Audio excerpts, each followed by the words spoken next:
Hi, I'm Tom Scioli, author of Jack Kirby, The Epic Life of the King of Comics and Fantastic Four Grand Design, and also The Myth of 8 Opus. And here's issue 2 from September 2000. Notice the little corner box. Trapped and outnumbered on a hostile world, will he lead them to victory or death? Early computer coloring done in Photoshop with a lot of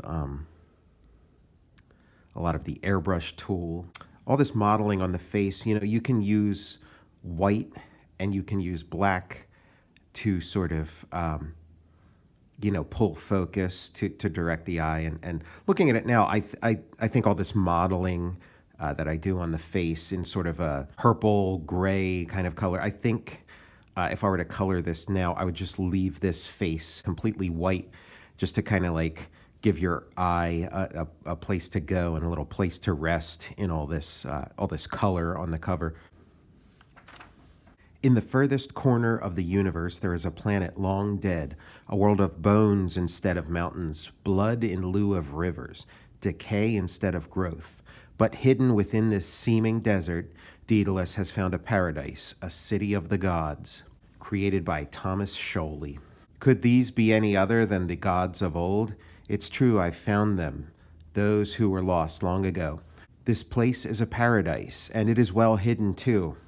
Is this true? Are you the ageless ones who rode Nashek in the first days? Picking up right off from where issue 1 left off, Daedalus discovers these gods at the top of this corpse world and living in an upside-down city on the inside the ceiling of the skull of this decaying cosmic planetary giant. Flying gods and flowers everywhere. There's his little snake weapon, the serpent's coil, all coiled up and ready for action. This sort of Ouroboros, self-devouring snake. Find out more about that in later issues. I associate this kind of panel layout with Frank Miller's Daredevil, where you have a tall vertical panel on the left and then a stack of panels on the right where you can show, incremental change or anything you want. Usually he'll have, the big vertical introducing, Daredevil into some kind of dangerous situation, and then, the fight plays out on the... We are that and much more. We are whatever you wish us to be. And so he gets pulled up with the gods to fly among them. It's hard to even remember the strife that brought me here in the first place. And then the camera, tilts down back to 8 Opus and all the strife that he and his new friends are going through.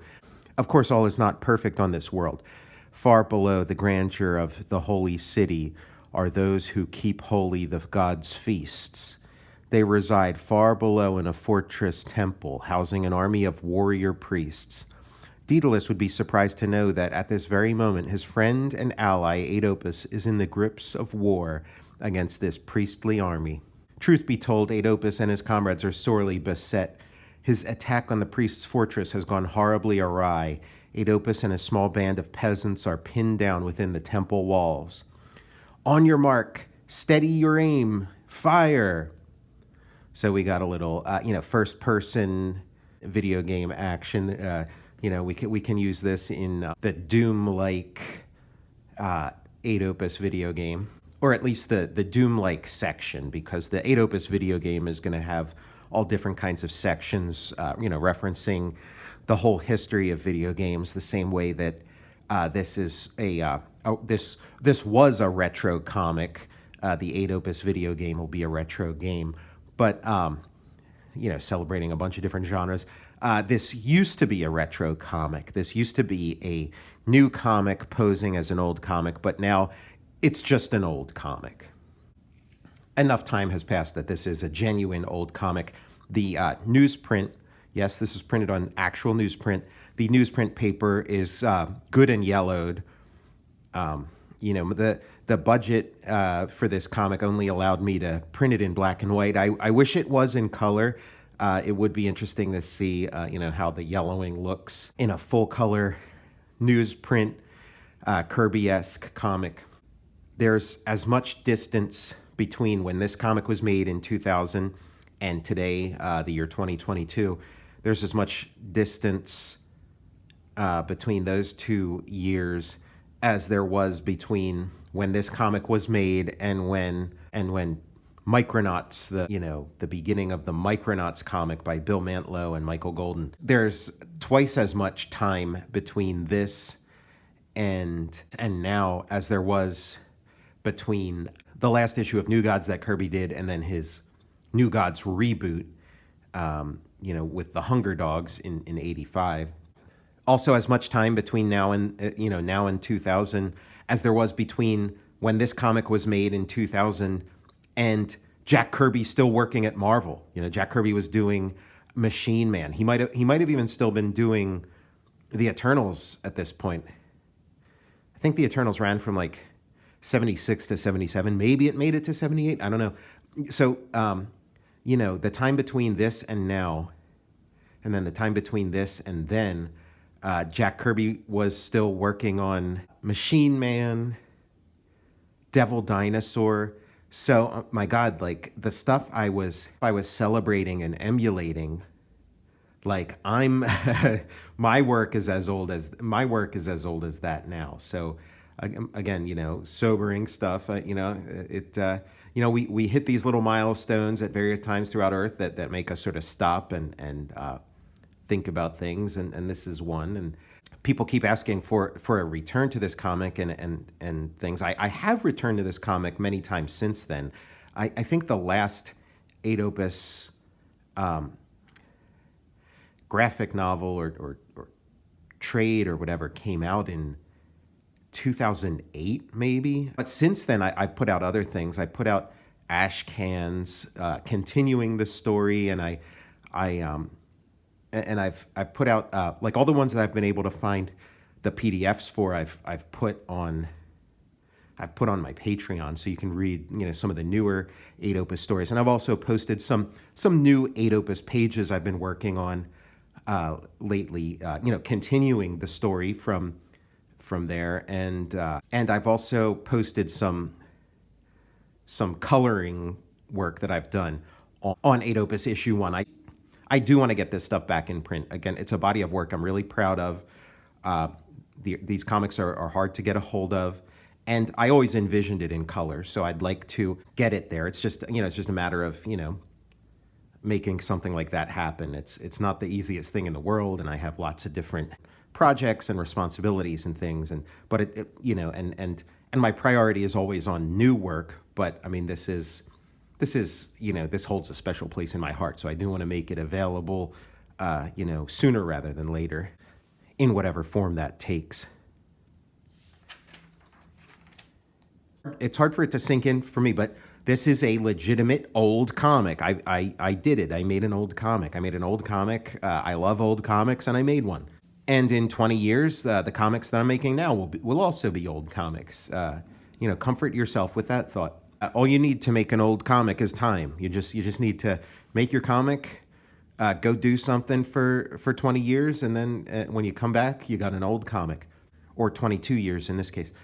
I was very young when I made this, so started making comics at a very early age. Like most people, a lot of the people in comics started young.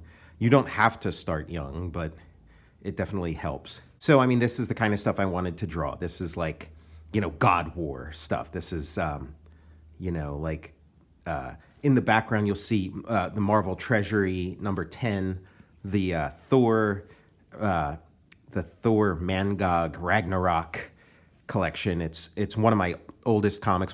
It's one of my favorite comics. It's one of the first comics that really made a big impression on me and made me a fan of Jack Kirby, even if I wasn't aware of the name of the creator of that comic.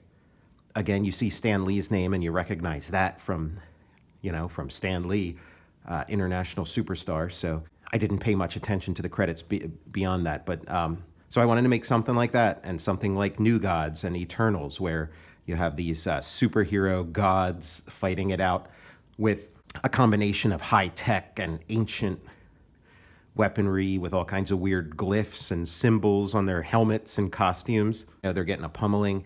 And then 8-opus goes old school. He grabs a spear, as there's all these plasma cannons and things firing. Meanwhile, just outside the door, their fire comes in stages. Wait for the next volley. And so then Aetopus's archers, the brothers good aim, they fire their arrows, and now the priests are ready to run in, and oomph, and Aetopus has his spear. Stand back, O servants of the gods above. You face Aetopus, son of Ordu. Kill him. Bring me that demon's head. Come on, this stuff's so much fun to make. I hope this comic is as much fun to read as it is to make, because this is a sweet spot for me. I have so much fun doing this kind of stuff. I like this composition here with the spear in the extreme foreground. I like the perspective and the foreshortening, which, I mean, that's a big part. If you're emulating Kirby, a lot of the appeal of doing that is the opportunity for extreme, foreground to background foreshortening. Here's a guy coming up from behind in a hatch. Something you see in a lot of Kirby comics. There's a lot of Kirby comics where there's a little hatch in the floor. Some Shakespearean stuff. And the guy they're fighting is pretty big. And then they push him back down the hatch as there's more guys climbing up. This is like the Star Wars moment. I got him. I did it, brothers. The gunner is no more. He bullseyes the guy who's firing the plasma cannon. Don't get cocky, kid. Aetopus's mask comes off for a second. You get a tiny glimpse of his face. There's a new guy stepping up to operate the cannon. Aetopus, it's me or you, brother. Bold talk. He runs up. You're right in my sights. You court death itself. Yes, I do. Aetopus tries to figure out how to operate this thing, and he starts turning the cannon on the temple itself, knocking down the idols, and your reign of terror is over. I hereby dissolve your priesthood. Surrender now, or I won't leave a brick standing. And so they surrender. One of them refuses to surrender. He says, "You want us to turn our weapons over to you? Here you go." And he zonks the guy in the head with his mace. Luckily, it's a glancing blow, otherwise he'd be dead. He still stands, but this one will hit closer to the mark. Oh, no, it won't. So a lot of bow and arrow action, like an episode of Walking Dead or something. They lock them up in their own stockade. And then here we get a nice little cutaway. Another thing I love from Kirby, those cutaways. And so I had to include one in my comic. You get the skull dome and then the upside down city at the top. I'm heading for the upside-down city of the gods above. Who will go with me? Thanks to you, we've broken the hold the priests had on our people, but we can't go with you. We wish to stay behind and help our people rebuild. Can't argue with that. I'll go with you. The way is dangerous. Are you willing to obey my every command? I am. The realm of the gods is no place for games. Any dissent, any questioning of my orders may lead to your death. So, we're setting up the stakes. He's letting them know what he's in for up there. Things are going to get bad, and they do get bad. Aetopus, something is coming towards us from the city of the gods. It's a flying ark of some kind. All this charged mythic and religious language, arks, gods, priests. I fear what may be inside it. The doors of the craft slowly open. Fellow priests, I return to you with dire news. All my crewmen were killed. The gods are angry. Now they demand human sacrifices. And if we don't bring them, sorry to interrupt, but I hope you won't mind if we commandeer your ship. Oh no. So this ship, this is the way the priests get back and forth between the top of the spine and the upside down city. And the gods are angry because there were no offerings this time because Aetopus had stopped that from happening in the previous issue. So this is how they get back and forth. And so up to this point, it wasn't 100% confirmed that these priests are indeed the priests of the gods that are living in that upside down city, or if they were priests of some other gods, some demonstrably false gods.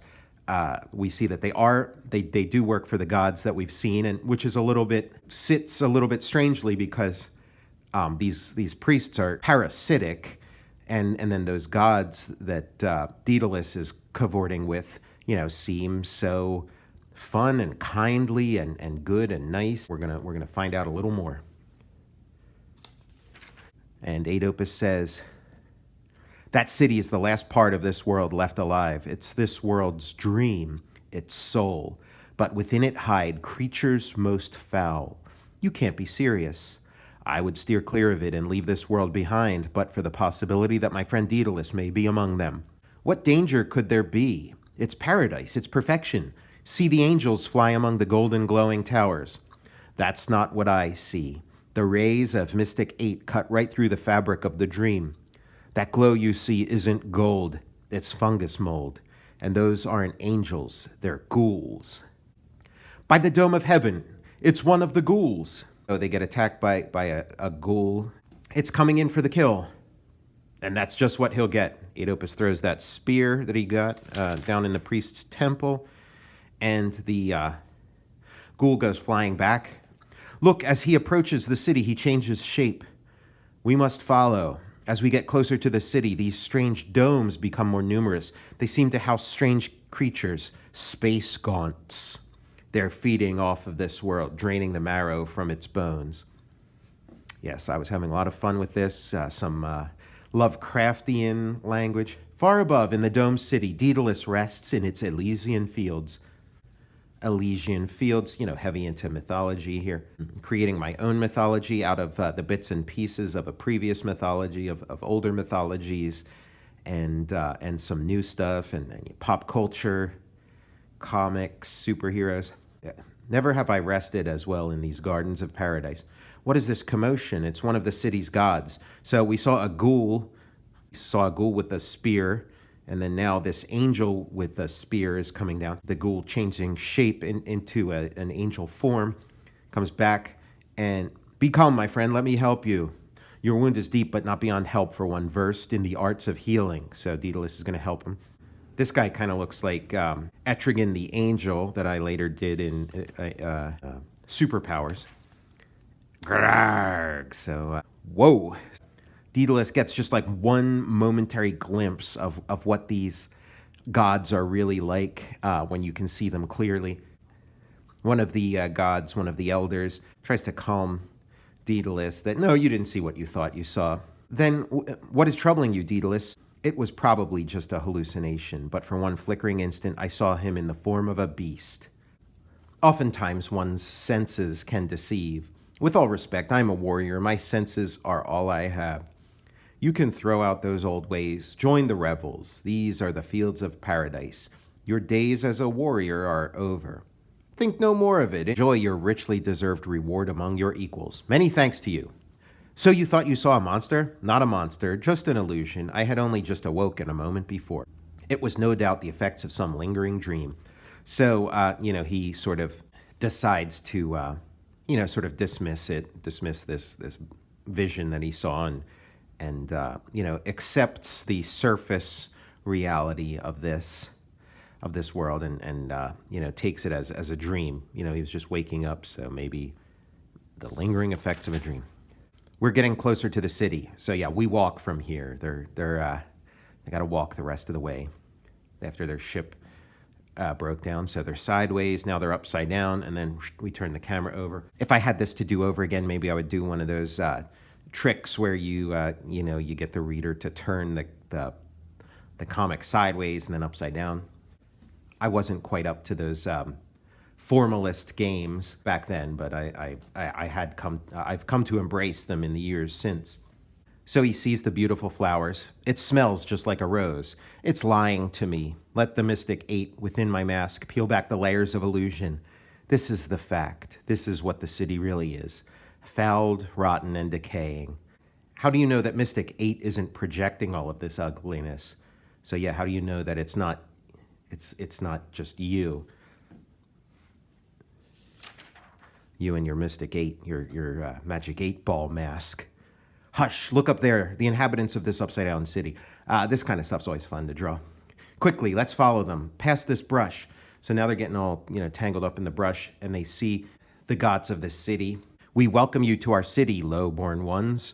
We invite you to join in our revels. With the help of Mystic 8, 8 Opus is able to see things differently. So we see this like double image of the of the angel and the ghoul, of the god and the ghoul. This kind of stuff was really fun to draw, these sort of double images. And so the kid from the village gets sort of seduced by this illusion. Stay back. Let your friend choose for himself. Come, take my hand. Yes, take my hand, and you can fly among the gods. Enough of this. Yes, I've inherited paradise. No, release him, vile creature. Begone, dark ones. Why did you chase them away? You don't seem to understand. You should see what I see. This is a trap that fools gods and men alike. Where you see a paradise, I see a foul netherworld. Where you see a city at the top of the world, I see a city at the bottom. The dream that permeates this city hides all manner of perverse creatures. My mask allows me to see the reality beneath the dream. I see ghouls disguised as gods. If you go with them, you will die. Again, this kind of stuff's really fun to draw. You must be mistaken. They are beautiful and glorious. See for yourself. Oh no, a whole army of them. They begin to carry him away, and Oedipus is now in a tug of war trying to get him, trying to keep him from going with them. Don't go with them. You're a lamb being led to slaughter. If you go, you'll die, body and soul. Oedipus, why are you doing this? Enough is enough. Now listen to me. If you go with them, you die. I am watching a man walk freely to his death. Now we have a job to do, to find Daedalus. Please trust me. I've brought you this far. I appreciate your concern, but I am going with them. If you must go, then please take Mystic 8. Let its counsel protect you. At least you'll have a chance. No, thank you, for I suspect that mask is the cause of your blindness. Blindness?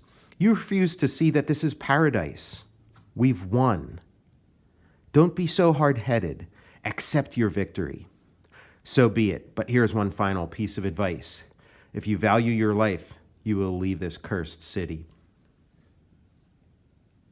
So that's the end of issue 2. Oedipus is a god himself, and he's a member of his flock, is not taking his advice. And so he has to sort of, be in anguish as he watches someone, willfully walk into the hands of sin and temptation. We've got the letters column here. You got a celebrity letter. We got a letter here from Mike Allred. I'd sent out ash cans of the first issue to lots of different people, and Mike Allred was one of them. Eric Larson was one of them. I kind of got it out, got it in the hands of as many people as I could think of who would like it and maybe spread the word about it. Then here's an ad for my website for story previews, upcoming characters, and background information. Check out the official Oedipus website at geocities.com/ScioliT. So there you go, the now defunct Oedipus website. Now you can go to tomscioli.com or ambarb.com, and you can follow me on Twitter at Tom Scioli and on Instagram at Tom_Scioli. And so now we have some ad pages. The myth continues. Mysteries solved. Epic battles fought. A world transformed. Be here in 2 months and see it for yourself. So you can see there's some tones added to the art here. I started adding gray tones to the art in issue 3. Give a little more visual pizzazz to my black and white comic. And then I created an ad kind of in the style and hyperbole of, like a Marvel ad from the 60s, where they'd say something like, another Marvel masterpiece. So here it's another instant masterpiece. The Myth of Oedipus issue 3 hits stores in November. Check out the current September issue of previews to reserve your copy. So the drawing people's attention to the listing in previews was very important back then. It's probably still important now if your book is listed through previews, because that's, when you're doing your own little independent comic, you need all of the help you can get. So the people have to pre-order it because the chances of the store ordering it themselves is low. So, I needed people who were into the comic to go in and tell the the guys who ran their shop to make sure to order a copy for them. And maybe in ordering a copy for them, it draws their attention to the book, and they're like, oh yeah, let me order maybe a couple copies for the store. And if enough people do that, you have a successful independent comic. And there you have it, the 8-opus mask symbol. The story deepens. You get closer to the center of the mystery that was established in issue 1. I was having a great time with this, making this, and at the time, and putting out the comic, and then whatever money the comic made, I reinvested in printing the next issue and the next issue and the next issue. So I had a nice little run here. Thank you for joining me. I'm Tom Scioli, author of Jack Kirby, The Epic Life of the King of Comics and Fantastic Four Grand Design, and obviously The Myth of 8 Opus. I'll see you next time.